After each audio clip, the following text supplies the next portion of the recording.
Hi everybody, welcome back. This is Kim. Really glad you're here. Thanks so much for clicking on this video.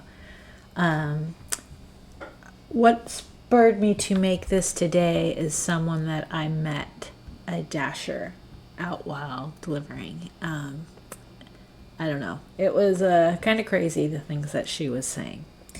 Anyways, before we get started, please give this video a thumbs up if you enjoy it, you learned something, agree with me, disagree, whatever. And don't forget to subscribe. I'd really appreciate that. So I want to remind you to pay attention to not only the mileage you'll be driving, but also the time you'll be spending picking up and delivering an order. And think about this before you accept it. I am so shocked that people don't take this into consideration before accepting a food delivery offer. This applies to Doordash, Uber Eats, Grubhub, all of the food delivery apps. You know, think about the whole picture before you accept. Anyways, I'm going to talk about my conversation here. So I met a Dasher today and I had to share this. I couldn't believe what she was saying.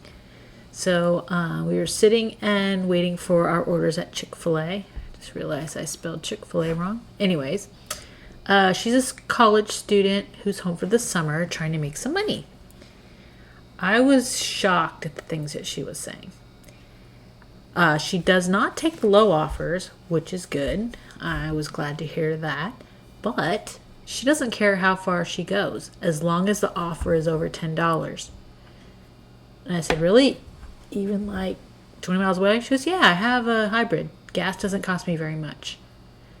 And I was thinking, okay, but it's not just about the gas cost. She had just returned from a Pete's Coffee delivery to Malibu, she said, which took her almost an hour.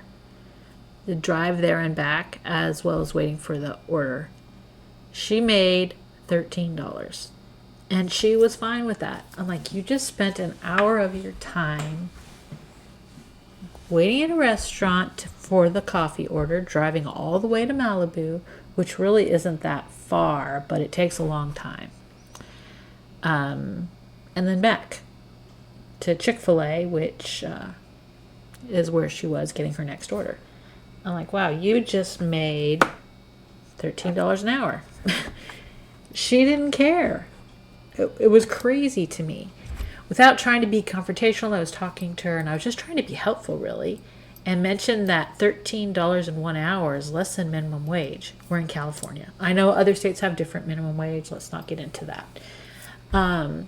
All she kept doing was talking about her hybrid car and how she hardly ever has to buy gas and la, la, la, la, la.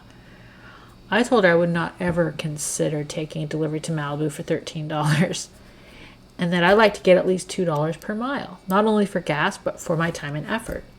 She couldn't quite understand what I was saying and why I was being so picky. She thought I was crazy. Why wouldn't you take $13 to go to Malibu? Maybe she wanted to go to Malibu. I don't really know. But anyways, then she was telling me that she doesn't like to wait for orders to come. So anything over $10 she takes, no matter what restaurant it is or where it's going. She also takes the Walmart deliveries. And I was asking her, I'm like, well, how long do those take? And she goes, well, sometimes they take a long time. She goes, but I just sit in my car and listen to music. She goes, or, I'll text my friends or whatever. I'm thinking, okay. So more power to her. She's happy with what she accepts and happy with her earnings. Who am I to tell her she's wrong? It takes all kinds, and you know what? That's great. If she's happy, that's all that matters. But I was just shocked at what I was hearing. This is a college student. Anyways, and then I was thinking about it, but you know what? I should worry about this because she's part of the problem. As long as we have people out there taking the Walmart offers, 6 deliveries for $22 or whatever, I can't remember what she said it was, and taking these long-distance, low-pay deliveries, then those offers will remain. DoorDash can keep paying us low base pay and keep just filling the market with new drivers who don't understand the math of it all and who will just take these deliveries. I guess it's all part of the DoorDash game. They offer all the horrible offers, and there's a group of people who will take them. Right or wrong, that's just how it is. And that's really sad, but I think it's true. So I'm trying to think about how I can explain my point. So I was just typing this up and I decided I would make a video about it. So mileage and time are taken into consideration when DoorDash sends an offer. Now, they don't care how long it takes us or how far we're going, but I am sure that that estimated time to pick up and deliver an order and an estimated mileage from where you currently are to the restaurant and ultimately to the customer, that's all included in the algorithm of what they're going to offer for the base pay. And obviously the tips on top of that. But what about the time and the mileage after the delivery? That's not part of the offer. You can't just sit at that customer's house and wait for another delivery offer. I mean, unless they live close to some restaurants, but usually you have to drive back down into town or to the area where some restaurants are located. That time and mileage is on you. It's not figured into the offer. So instead, you need to figure that time and mileage into the offer and only take ones that make sense.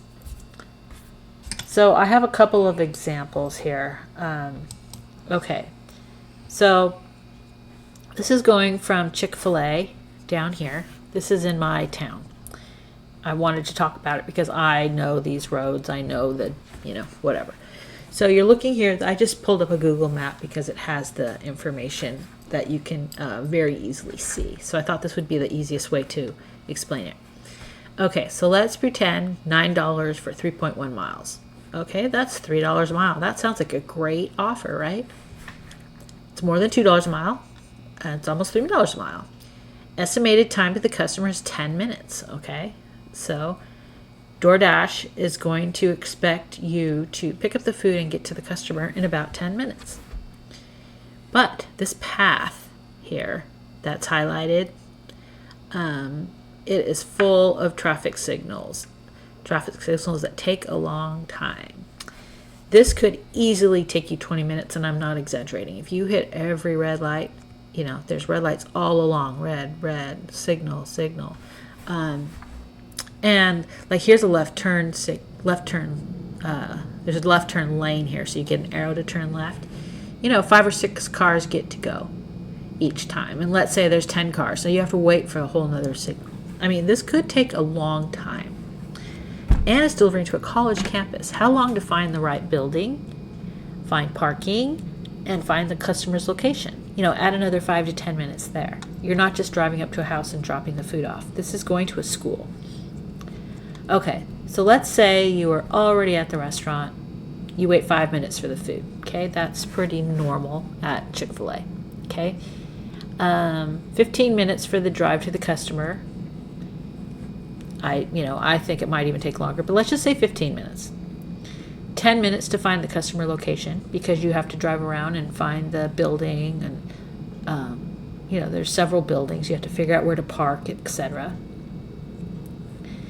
So, give you 10 minutes to find the building, park, find the customer. Okay, so then now you're up here. There's no restaurants up here. So you're going to have to drive back down to where the restaurants are in order to get another order, right? So you're going to drive all the way back down here, another 10 or 15 minutes back to the restaurant area. So this entire delivery could take 45 minutes. So you're getting $9 for 45 minutes, and you'd be driving about 6.2 miles. So it's not just about this mileage, it's about the time, right? So it doesn't sound so great now when you've taken 45 minutes to make $9. So don't just look at this, oh, it's $9 for 3.1 miles. I'm going to grab that one. You have to look at the whole picture, okay? So that's one. Now here's another one. And I've had a delivery like this recently. And, it's tempting because you think, oh, okay, well, maybe there'll be an added tip. And then it'll make it worthwhile. Okay, so here's $15 for 9.2 miles, also from Chick-fil-A. Okay. My college student friend would jump on this one. It's over $10. Heck, yeah, I'll do that. Estimated time to the customer is 23 minutes. And here it says here, lighter traffic than usual, because it would normally take a lot longer than 23 minutes, I believe.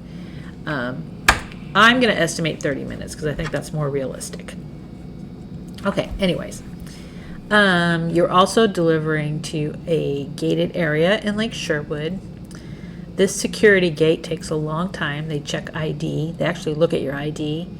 And they take a long time with each person at the gate. They ask where you're from, who you're delivering to. Sometimes they call that person, etc. So if you have 2 or 3 people ahead of you, you're sitting at this gate for 10 minutes. And Lake Sherwood has a very low speed limit. Maybe 10 miles per hour, 15, I'm not really sure. But you have to drive super slow down all these little streets to get to the person's house. Okay, so let's use our same scenario. All right, we're at Chick-fil-A already. So we didn't have to drive to that restaurant.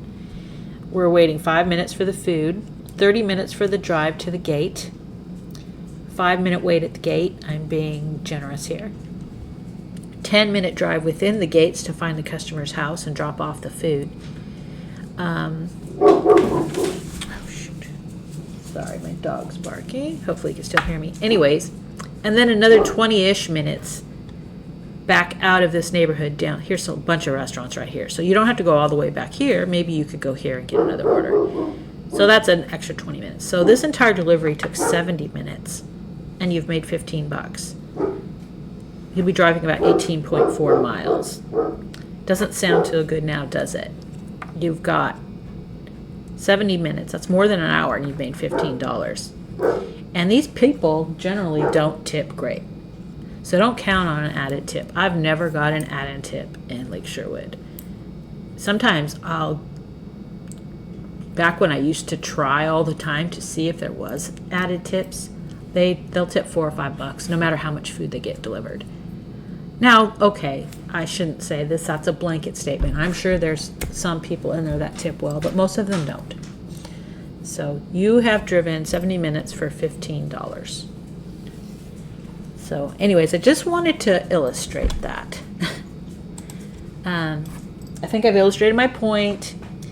Try to figure out how long the entire delivery will take. Will you be taking streets with lots of traffic signals, speed bumps, or small residential streets where you need to drive really slow? Or is it mostly highway miles with easy on and off freeway for quick access? You know, a lot of times I'll take a little bit further deliveries if they're very close to the freeway and I know I can get off and on quick. How long will you wait at the restaurant for the food? Is it a typically slow restaurant? You're going to sit there for a long time, or is food usually ready when you get there? Delivering to a normal neighborhood with single-family homes, or a dense apartment complex, or out in a rural area? You know, each different scenario will take you a different amount of time.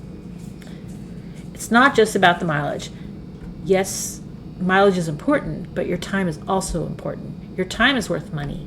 Figure that in when deciding whether to accept a delivery or not. Don't just go blindly based on the mileage. I just think that so many people do that, and I think it's an easy way to get burned.